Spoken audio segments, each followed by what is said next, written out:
Lemah Pantai. Terima kasih Datuk Pengerusi atas peluang yang diberikan kepada Lemah Pantai untuk turut serta berbahas dalam maksud bekalan pembangunan B48. Saya terus Datuk Pengerusi kepada butiran 06-0000 tentang isu LPPKN dan juga butiran 00300 perkara yang sama. Dan saya petik ucapan Belanjawan Negara 2012 di mana Perdana Menteri mengumumkan perkhidmatan suntikan percuma imunisasi HPV yang ditangguhkan sebelum ini, kerana ada masalah-masalah yang disebut. Inisiatif ini akan dilaksanakan oleh LPPKN dan kosnya adalah RM150 bagi 150 ringgit bagi setiap 3 suntikan. Dan untuk tujuan ini peruntukan sebanyak RM50 juta disediakan untuk tahun 2012. Saya rujuk kepada semua peruntukan yang dirancang untuk tahun 2012 bagi kementerian atau maksud bekalan 48 ini, dan saya lihat jumlahnya untuk LPPKN adalah sebanyak RM58.5 juta.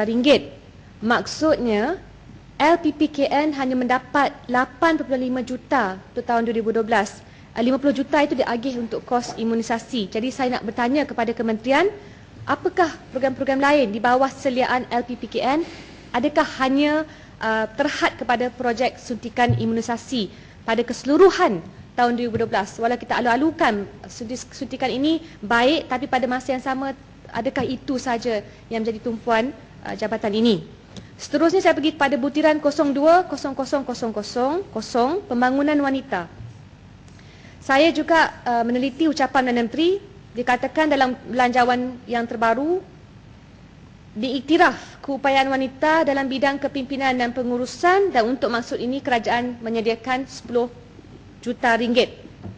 Tujuan laksanakan program latihan atau pengurusi menarik golongan profesional wanita untuk kembali ke pasaran pekerjaan. Namun begitu, dalam laporan Ketua Audit Negara 2010 didapati sebanyak 3 program daripada Jabatan Pembangunan Wanita yang bertanggungjawab melaksanakan program ini tidak menepati atau mencapai prestasi yang memuaskan, termasuklah program inkubator ibu tunggal iKid, inkubator kemahiran keusahawanan wanita iKeunita, dan mengurus kediaman secara langsung untuk membantu golongan wanita berpendapatan rendah. Bagi tempoh yang diaudit atau pengurusi daripada 2008 hingga 2010, hanya 162 latihan kemahiran berjaya dilaksanakan berbanding dengan 206 latihan yang dirancang. Jadi saya pohon jawapan Perdana Menteri, apakah cara-cara untuk memperbaiki tahap yang disasar. Kerana iKeunita ini semasa diperkenalkan tahun 2010 diperkenalkan sebagai sokongan untuk pelaksanaan NKRA, sasaran bidang keberhasilan utama negara. Targetnya sasaran lahirkan 4,000 usahawan wanita menjelang tahun 2012. Jadi untuk tahun 2010, target sasaran 450 usahawan wanita dengan pencapaian pendapatan sekurang-kurangnya RM1,000 sebulan. Namun, malangnya pihak audit mendapati bagi tahun 2010, tahun pertama pelaksanaan program untuk pengurusi, sasaran JPW untuk melahirkan masih belum dicapai walaupun sudah 789 orang wanita yang menamatkan latihan. Jadi targetnya 450 saja, belum lagi dicapai. Jadi saya pohon jawapan yang berkesan yang menunjukkan keprihatinan kementerian. Dan yang lebih parah di sini, Semekan Audit mendapati hanya 102, iaitu 15.8% daripada keseluruhan peserta yang memperolehi pendapatan melebihi RM1,000 sebulan. Mungkin kementerian juga dapat memaklumkan apakah masalah-masalah utama dalam mencapai sasaran ini. Dan saya juga ingin bangkitkan dalam butiran 09-0000 one-off, berbentuk one-off. Saya lihat banyak butiran yang bernama atau dinamakan NKRA dengan agihan sebanyak RM68.5 juta.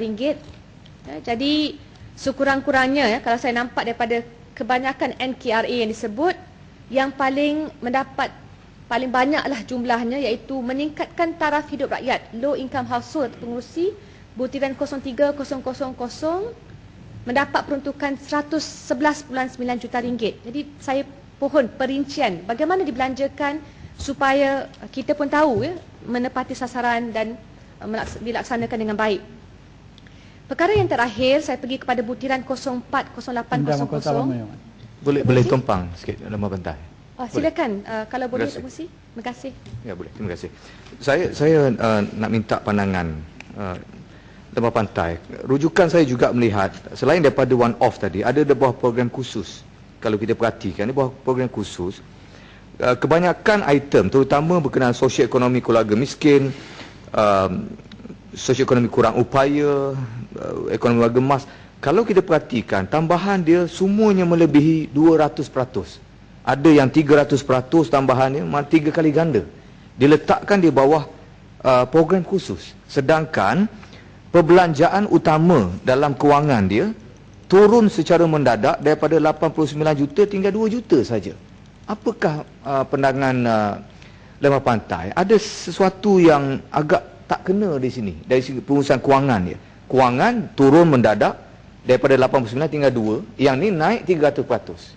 Saya tanya pandangan sikit. Terima kasih. Terima kasih Yang Berhormat Indra Mahkota, Nasihat Pengerusi. Saya pohon kalau boleh Yang Berhormat Perdana Menteri juga menjawab persoalan dibangkitkan oleh Indra Mahkota, kerana kita bercakap tentang jumlah dana yang begitu besar dan sementara kita tahu dalam banyak pertemuan saya dengan banyak pegawai-pegawai Jabatan Kebajikan Masyarakat, mereka mengatakan mereka kekeringan dana, tidak punya dana yang mencukupi untuk meneruskan program-program latihan dan sebagainya. Tapi ada peningkatan 200 hingga 300% untuk program NKRA yang seolah-olah sudah ada, bukan saja tidak perinci, berbentuk one off, tapi mereka lebih berkuasa nampaknya daripada kementerian. Jadi siapa pun berkuasa, pada saya kita mahukan satu bentuk penjelasan. Saya pohon dimasukkan dalam ucapan saya, tapi tolonglah menjawab, kerana perkara-perkara ini kita nampak tahap pencapaian kementerian tidak memuaskan daripada laporan ketua audit. Maka inilah persoalan yang wajib dijawab. Jadi butiran terakhir untuk pengerusi adalah 040800 tentang kanak-kanak. Ini sebenarnya merupakan permohonan bukan daripada saya.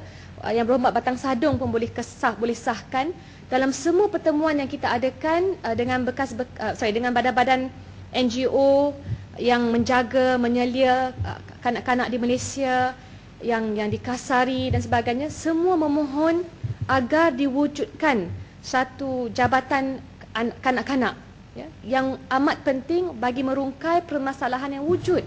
Sekarang ini saya beri penjelasan sikit Tuan Pengerusi. Kalau kita lihat isu yang berkait dengan kanak-kanak di Malaysia, kalau pendidikan di bawah Kementerian Pendidikan ataupun Kementerian Pengajian Tinggi bagi pelajar universiti, kalau kesihatan bawah Kementerian Kesihatan, kalau kanak-kanak yang ada masalah dengan undang-undang itu diletakkan di bawah Kementerian Wanita. Tapi bagi mangsa trafficking, anda panggil trafficking dengan izin, penyeludupan dan sebagainya, itu di bawah bidang kuasa Kementerian Dalam Negeri. Isu anak-anak yang anak-anak angkat dan sebagainya ataupun bayi-bayi yang dibiarkan di bawah Kementerian Wanita. Baik. Tapi untuk anak-anak yang merupakan anak warga negara asing, bukan warga negara kita, dimasukkan di bawah Jabatan Pendaftaran Negara Kementerian Dalam Negeri. Kebimbangan atau masalah yang dihadapi oleh mereka di lapangan adalah dalam realitinya semua agensi-agensi ini tidak banyak berkomunikasi, berhubung antara satu sama lain. Jadi bila ada kes, saya ada kes yang dibangkitkan oleh badan-badan bukan kebajikan ini, bukan kerajaan ini, kes immigration berhubung dengan anak-anak yang menjadi mangsa penyeludupan, mereka dilayan ataupun the cases are being handled dengan izin oleh Kementerian Dalam Negeri di bawah pegawai-pegawai immigration. Dan ada banyak instances, contoh kes-kes di mana Jabatan Kebajikan Masyarakat, kementerian tak dimaklumkan. Ini anak-anak kalau mereka yang menonton Astro tu, pengerusi yang cerita yang agak popular, Special Victims Unit, Law and Order, di mana ada pendedahan Kalau kes berhubung anak-anak yang diperkosa, dibunuh dan sebagainya, dia ada jabatan yang wujudkan khas bagi memantau dan menyelesaikan kes-kes ini kerana anak-anak lain. Cara untuk menyelesaikan masalah mereka pun berlainan. Dan saya harap ya, bila kita bercakap tentang tanggungjawab bawah kementerian, ada banyak rumah-rumah JKKK yang menjaga juga anak-anak warga asing membesar, akhirnya mereka tak diberikan kewarganegaraan. Jadi bagaimanakah kementerian nak menyelesaikan masalah ini dalam jangka masa panjang? Ya, Saya berbalik, baik saya akan gulung atau pengurusi tentang perlindungan anak-anak ini. Kita mahu sebuah jabatan kanak-kanak diwujudkan supaya pengurusi ada sebuah dengan izin interagency response system. Semua agensi-agensi ini dapat berkomunikasi, dapat mengambil tindakan yang serta-merta kerana kita bercakap tentang anak-anak.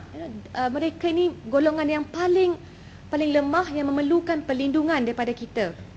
Dan saya fikir isu nak mengurangkan dana, fikirkan untuk memulihkan anak-anak yang telah melalui proses trauma ini adalah 7 kali ganda lebih mahal, lebih tinggi nilainya berbanding dengan usaha untuk mencegah mereka daripada dizalimi. Saya hanya ingin bagi satu lagi contoh yang penting di mana di rumah RKKK. Dua contoh. Satu, rumah RKKK di Perak. Ini ada satu kes, satu pengurusi dan juga Timbalan Menteri. 4 budak-budak lelaki umur daripada 18 bulan ke bawah. 18 bulan ke bawah diselamatkan daripada negeri Johor, daripada rumah perlindungan swasta yang tak diiktiraf oleh kerajaan. Dan semasa di rumah swasta ini, sekurang-kurangnya dari segi fizikal nampak kesihatan terjaga dan sebagainya. Masuk saja ke rumah perlindungan RKKK, iaitu bawah kementerian, dalam beberapa minggu, 2 minggu, budak-budak tersebut yang umur 18 bulan ke bawah, gigitan nyamuk, okeylah kita kata gigitan nyamuk tak dapat dielakkan, tapi penuh dengan lebam-lebam, dan seorang budak berumur kurang 18 bulan jatuh daripada katil dalam jagaan kementerian ini. Jatuh, terpaksa mengalami jahitan di lengan. Jadi saya faham kemungkinan tak cukup pegawai di distrik Petaling pun. Hanya ada 2 pegawai perlindungan untuk menjaga masyarakat yang hampir 500,000 orang ramainya. Jadi kita faham, tapi pada masa yang sama, bila ada peruntukan diberi untuk NKRA dan program-program one-off, tak nampak iltizam politik untuk menjadikan anak-anak perlindungan dan juga pewujudan pegawai-pegawai perlindungan ini satu keutamaan bagi kementerian. Jadi saya pinta, ini sesuatu yang amat serius, termasuk dengan jabatan kanak-kanak itu perlu juga pindaan. Yang terakhir tu pengurusi, pindaan terhadap Akta Kanak-Kanak 2001 ya, yang dicadangkan pada tahun 2008 belum lagi dilaksanakan. Saya pohon Kementerian menjawab. Terima kasih Tuan Pengerusi.